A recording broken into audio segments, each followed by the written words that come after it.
लीलावती देवी महिला महाविद्यालय के ऑनलाइन एजुकेशन में आपका स्वागत है।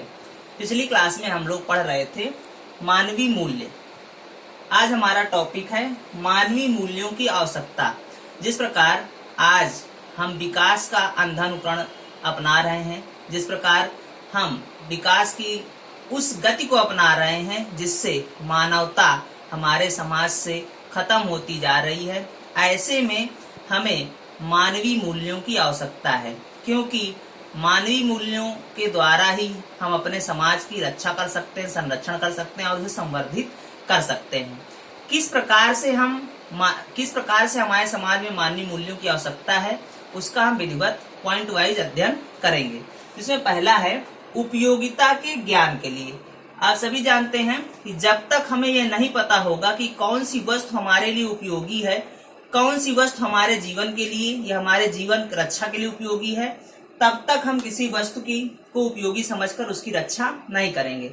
इसलिए हमें जरूरी है जानना कि कौन सी वस्तु हमारे लिए ज्यादा उपयोगी है और उसके उपयोग को ध्यान में रखते हुए हम उसकी किस प्रकार से रक्षा करें। मानवीय मूल्यों के द्वारा ही हमें पता चलता है कि किस वस्तु का हमारे जीवन में कितना महत्व है और उसके बाद ही हम उसका संरक्षण करते हैं, हम उसकी रक्षा करते हैं और उसे मानव सभ्यता और मानवता के लिए उसे सुरक्षित करते हैं। इसके बाद है सांस्कृतिक व्यवस्था के ज्ञान के लिए। आप सभी जानते हैं कि जो हमारी संस्कृति है, जो उसकी एक व्यवस्था है, उस सांस्कृतिक व्यवस्था को बनाए रखने के लिए मानवीय मूल्यों की आवश्यकता है, क्योंकि यदि उस सांस्कृतिक व्यवस्था को हम नहीं बना रख सकते हैं तो यदि हमारी संस्कृति धीरे धीरे नष्ट हो रही है तो एक दिन हमारी मानवता भी खत्म हो जाएगी। ऐसे में उसके संरक्षण के लिए, उसके संवर्धन के लिए, अगली पीढ़ी में हस्तांतरित करने के लिए हमें मानवीय मूल्यों की आवश्यकता है। इसके बाद है सामाजिक व्यवस्था के ज्ञान के लिए। हमारे समाज में जो सामाजिक व्यवस्था होती है उसके द्वारा ही हम एक दूसरे से जुड़े होते हैं, हमारा एक दूसरे से घनिष्ठ संबंध होता है। किसी न किसी प्रकार से हम समाज में एक अपना अहम योगदान देते हैं। उसके बारे में हमें मानवीय मूल्यों के द्वारा ही पता चलता है, क्योंकि यदि इस सामाजिक व्यवस्था का हम पालन नहीं करेंगे, इस सामाजिक व्यवस्था को हम नहीं अपनाएंगे तो हमारा समाज विकसित नहीं होगा, हमारे समाज में विभिन्न प्रकार की कठिनाइयां आएंगी जिससे समस्याएं उत्पन्न होगी। इसलिए हमें मानवीय मूल्यों की आवश्यकता है।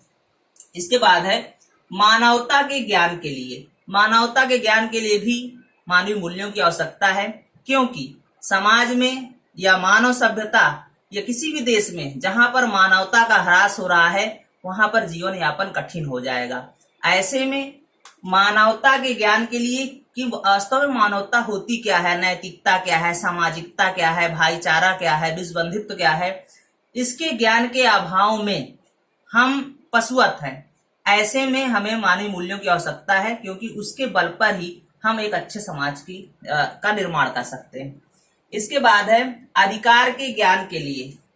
आप सभी को पता है कि समाज में सबके अपने अपने अधिकार हैं, यहाँ तक कि पशु पक्षियों के भी अपने अधिकार हैं। सबको अपने अधिकार मिलने चाहिए। उन अधिकारों की रक्षा के लिए मानवीय मूल्यों की आवश्यकता है, क्योंकि एक व्यक्ति दूसरे के अधिकारों का हनन करके, उनका शोषण करके आगे बढ़ना चाहता है। ऐसे में मानवीय मूल्यों की हमें आवश्यकता है, क्योंकि मानवीय मूल्यों के द्वारा ही हम लोगों के अधिकारों की रक्षा कर सकते हैं।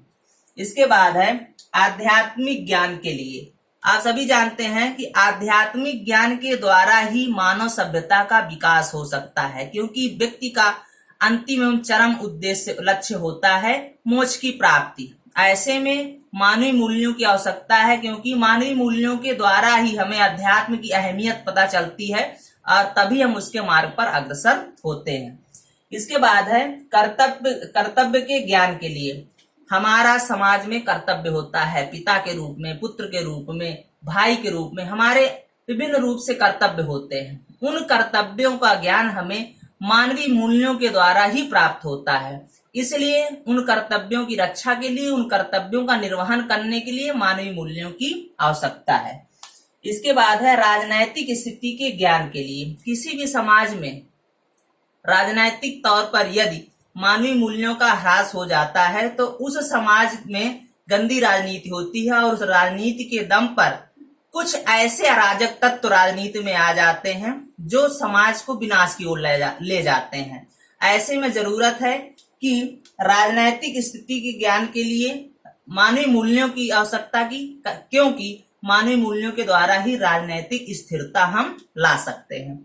इसके बाद है शिक्षा व्यवस्था के ज्ञान के लिए। आप सभी जानते हैं कि शिक्षा व्यवस्था जो अपनाई जाती है वह किसी भी समाज के संरक्षण, संवर्धन और उसको आगे बढ़ाने के लिए अपनाई जाती है। ऐसे में कौन सी शिक्षा व्यवस्था, किस प्रकार की पाठ्य योजना लागू हो, यह सब जानने के लिए या ये सब लागू करने के लिए मानवीय मूल्यों की आवश्यकता है, क्योंकि जब तक पाठ्यक्रम में मानवीय मूल्यों को स्थान नहीं दिया जाता तब तक वह पाठ्यक्रम किसी भी प्रकार से उपयोगी सिद्ध नहीं होता है। इसके बाद है पर्यावरणीय व्यवस्था के ज्ञान के लिए। आप सभी जानते हैं कि आज पर्यावरण प्रदूषण बढ़ता जा रहा है, हम पेड़ों को काटते जा रहे हैं, जंगलों को नष्ट करते जा रहे हैं। ऐसे में मानवीय मूल्यों के द्वारा ही हम अब इस समाज में जो पर्यावरण असंतुलन उत्पन्न हो रहा है उसकी रक्षा कर सकते हैं। बिना मानवीय मूल्य के हम पर्यावरण को संरक्षित नहीं कर सकते हैं, इसलिए हमें आवश्यकता है मानवीय मूल्यों की, ताकि हम अपने समाज का उचित विकास कर सके। इसके बाद हम देखेंगे मानवीय मूल्यों की शिक्षा का अर्थ। तो आप देख सकते हैं मानवीय मूल्यों की शिक्षा की अवधारणा अपेक्षाकृत आधुनिक एवं व्यापक है। मानवीय मूल्यों की शिक्षा से अभिप्राय उस शिक्षा से है जिसमें हमारे नैतिक, सामाजिक, सांस्कृतिक तथा आध्यात्मिक मूल्य समाहित हैं। अर्थात यहाँ पर शिक्षा का अर्थ जो है, मानवीय मूल्यों शिक्षा के अर्थ से यदि हम समझने का हम प्रयास करें तो यहाँ पर आशय ये आ रहा है कि मानवीय मूल्यों की शिक्षा से अभिप्राय है कि समाज में नैतिक, सामाजिक एवं सांस्कृतिक तथा आध्यात्मिक मूल्यों को समाहित करते हुए शिक्षा प्रदान करना। इसके बाद है मानवीय मूल्यों की शिक्षा का अर्थ। मानवीय मूल्यों का शिक्षा का अर्थ प्रायः दो प्रकार से व्यक्त किया जाता है। पहला है मूल्यों की शिक्षा और दूसरा है मूल्यपरक शिक्षा। यदि मूल्यों की शिक्षा की बात करें तो मूल्यों की शिक्षा से आशय है जिस प्रकार हम भूगोल, इतिहास, गणित, विज्ञान आदि विषय पढ़ते हैं, उसी प्रकार से मूल्यों को भी एक विषय के रूप में समाहित किया जाए और विषय के रूप में उसका अध्ययन किया जाए। दूसरा है मूल्यपरक शिक्षा। मूल्यपरक शिक्षा से आशय है कि हम जिस प्रकार से कोई सब्जेक्ट पढ़ते हैं उसमें मूल्यों को समाहित कर दें, अब कोई भी सब्जेक्ट हो उसके अंतर्गत मूल्यों समाहित कर दें और शिक्षा प्राप्त करते समय वह मूल्यपरक हो, जिसमें मूल्यों को ध्यान में रखते हुए शिक्षण प्रदान किया जाए। तो आज के लिए इतना ही। अगली क्लास में हम लोग पढ़ेंगे इसके मानवीय मूल्यों के बारे में आगे। आज इतना ही, धन्यवाद।